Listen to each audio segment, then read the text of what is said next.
So look at those two angles of those clubs. See where the club is coming through in terms of above your right shoulder, more through your right bicep. In an ideal world, this on the right side could be a little bit flatter going forward, but we're not going to necessarily change from where you are there to straight away being on a good, because it'd be such, I mean, this always feels quite a big change anyway, and you feel like you maybe missed the golf ball if you're not careful. So this angle here now on the left, I say again, decent posture, good arm position there, okay? Top of the backswing here now. First moving out, sort of shoulders bringing the club forward. Club's getting steep. As we get in the golf ball now, there's that kind of pop up to try and miss the ground. Up there you go. Oh, I can see my shoulders going back. And then the ball's going to spin off this way, okay? What you've got to feel now from here, again, doing all these drills, and this is sort of, again, more of a feel thing, okay? Up the top, okay? You let your arms fall down this way. The club now, look at the difference in that club shaft here. And we said that club matching up with that right forearm, yeah? That's what we're looking for really in this position, which again is aiming down towards the golf ball. It feels far more exaggerated. Of course, it feels like the club's over here on this different screen. And that's what I say. So when you're making this drill with the stick there, it's not a problem to have it kind of finishing back behind you here, yeah? Because it is more of an exaggerated swing, and also there's no body rotation at all. Your body wouldn't be in this position as the club is coming down to that spot if you're in a golf ball. There would be more rotation, so your shoulders would be more in this direction, which means your club would be more in that direction, yeah? Obviously, when you're doing a drill, we're trying to really isolate the body to not move at all and just work on what the arms do, yeah? So you practice that over and over again to get that sensation of the arms falling. So up the top, keep the back to target, let the arms fall here, yeah?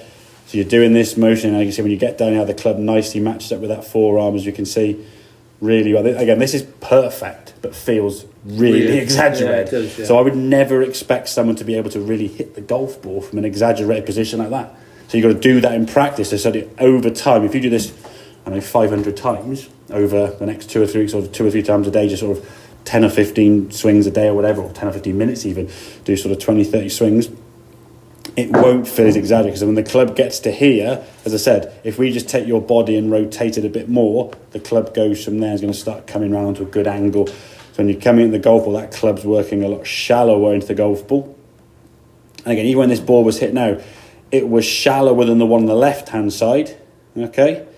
You can see that first move now, the shoulders want to start working early, and now the club's coming back down through sort of right shoulder, never really gets matched up with that right thumb. Still comes from a decent angle, better angle as we said, we can release the club through, good rotation, ball starting down a swing, down to target line, and just sort of turning over a little bit to the left, which is fine. That shows that club has worked better. And the key thing really from both irons to driver to hybrid, we want the same swing throughout, to be fair. We don't want a situation where you're able to start off with your club face. So if we think about this in terms of where your irons sometimes work really well, if you're setting up to the golf ball now, if we saw this red line is your target line.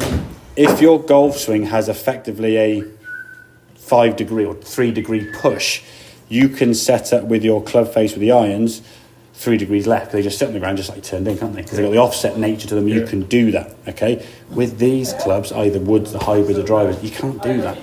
So that 5 degree push that goes on the blue line, the ball now goes on that blue line. And then your fix of that is more with the right shoulder trying to shove it over the top and just cause a big old hoiky-hooky spin off to the side there, yeah? So if we can get that club working from the top, working the arms first as a feeling, your body will rotate.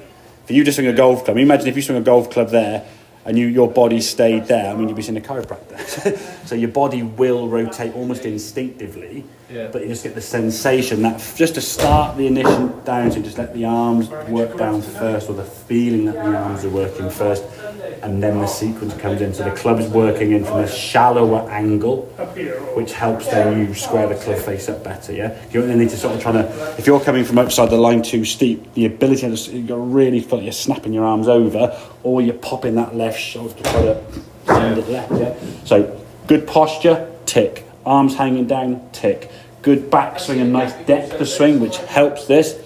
Get that right shoulder back and feel the arms are sort of working down the chest a bit more. So really, I just want this left shoulder to stay back, don't I? Well, yeah, right shoulder, yeah, exactly, yeah. So I mean, the way sometimes people often think of it is, if you think now at that position, top of your backswing, when you go to that position again, so from here, when we get to that position on the right here, your back is facing the target. Yeah. Keep your back to target for almost as long as you possibly can. It will just, you're not going to stay there forever because the club bounces sort of pull you around the momentum, yeah? I think now your posture's better, you're able to rotate. And that's the thing, is putting the jigsaw piece together. You had rotation, you had arms falling, you had arms releasing. But if you have the body rotating too quickly, too early, your arms can't effectively come down quick enough.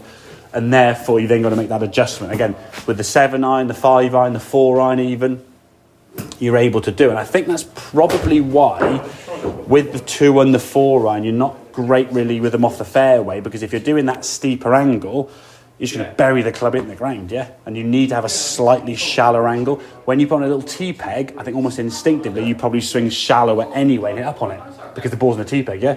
Yeah, you're right there, yeah. Yeah? I'm very conscious about... You said yourself trying to hit down on the ball, didn't you? Yeah. So I think in your mind, trying to hit down on the ball is like, I'm trying it down. When it's on a little, I mean, the 2 iron, use like a little red tee, maybe, or a little green tee. And I'm conscious of the fact that I'm thinking, well, if I come from the inside... It's more of a sweeping action, which effectively is the same for every club. The angle into the ground is going to be dictated by the shaft length, yeah? Shorter clubs are more upright, fatter clubs are shallower, yeah? Or longer clubs are shallower. So you shouldn't have to try and feel you're hitting down on it by getting that... And that's why I think you struggle with 2 and 4 on off the ground, and you want this one to be your off the ground club because it's got a bigger head, it's going to be less fatty. You're not going to hit the ground and dig so much, it's got more of that sort of camber sole. But you'll still just chunk it, fat it, and you'll lose yardage. So getting that sensation that club is behind you nicely and just staying back a little bit longer, buddy. Okay, mate? Yeah.